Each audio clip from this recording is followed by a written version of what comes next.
Hello friends, welcome to Easy English Learning Tutorials Lecture 5. Today we shall discuss about an important topic, that is noun. So noun is actually a part of speech, and their definition is noun is the naming words. It means that whatever the things are existing in this world, if we are naming it, it may be that it is place, person or thing, but if we are naming it, then we can say that that is a noun. And the next definition says that everything is noun because it includes concrete objects as well as abstract qualities. You can see all around that there are only two things that are existing. These are concrete objects. Concrete means those objects that we can touch and see, and the abstract means those which we cannot able to touch as well as cannot be seen. So these two things are considered as a noun. If those things that have these two qualities, concrete and abstract, then you can say that this is a noun. So here are some examples. Sarish plays tennis. So Sarish is noun, tennis is noun. Why? Because Sarish is the name of a person and tennis is the name of a thing. So that's why we are considering these two words as a noun. Next is air is blowing. So over here air is what? Noun, because we cannot see this as well as we cannot touch it, but this is the name of any particular thing. So we have already discussed that anything that we can name out, then it will be considered as a noun. Next is Ram is a teacher. So Ram is the name of a person and teacher is also a position, name of position.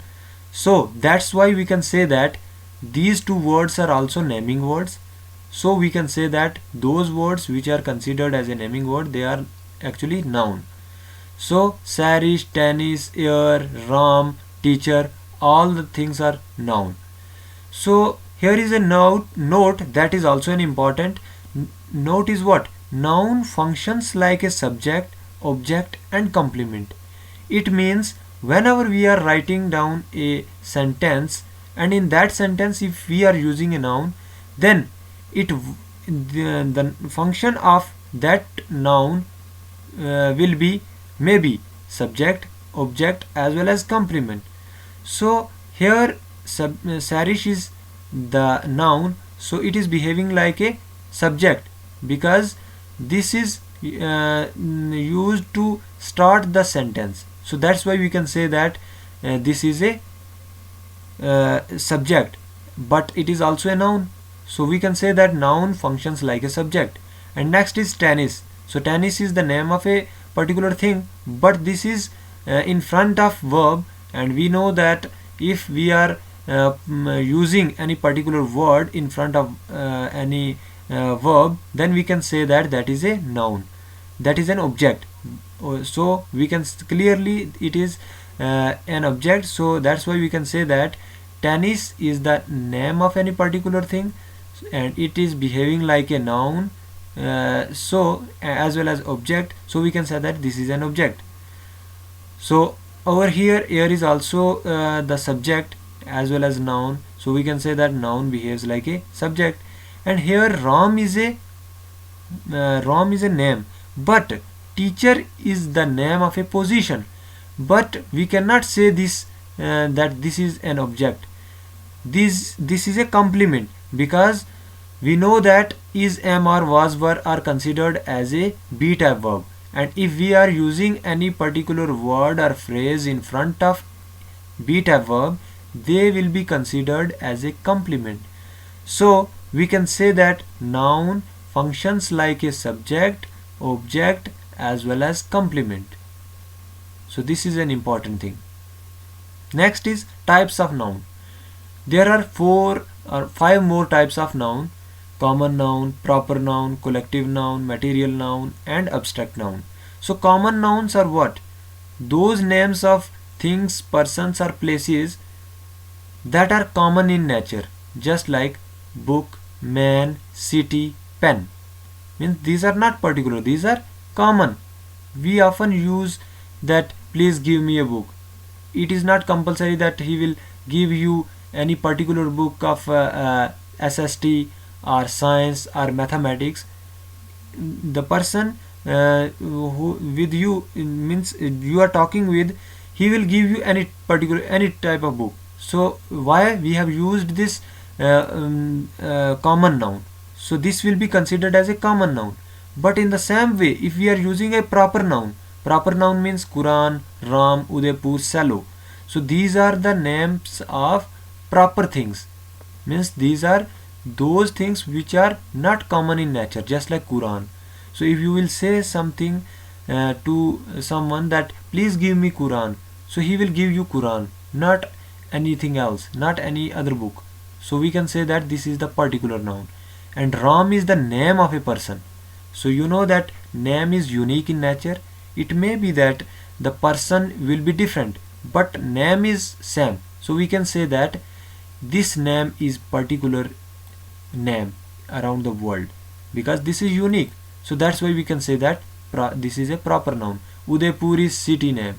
So you know that if someone will ask you that please go to Udaipur, then it will be definite for you that you will go to Udaipur, not any other city. So that's why we can say that this is a particular name. And if someone will say you that you should go to city, then it is not confirmed that which city do you want to go, right? And in the same way, pen and cello. Cello is the particular pen and pen is the common pen.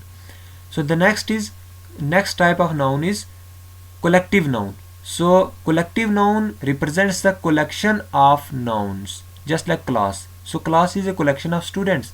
So students are also noun. So this collection represents the collective noun. The word that represents the collection of any particular noun is considered as a collective noun. And army is also the collection of soldiers, group is also the collection of people, and crowd is also the collection of more people, and bundle is also the collection of sticks, or it may be some other thing. In the same way, we are going to move forward towards the fourth type of noun, which is material noun. So in material noun, just like wood, oil, iron, gold. So how you can remember it means those words through which you can made some other things. Just like using wood, you can made a chair, you can make a chair, table, any other thing else. So it means that this is the noun by using which you can make some other things. So those nouns which are used for such type of purposes are considered as a material noun, just like oil, iron, gold. So these are the material nouns. And then abstract noun. Abstract noun are also noun, but these are those nouns that you can feel only.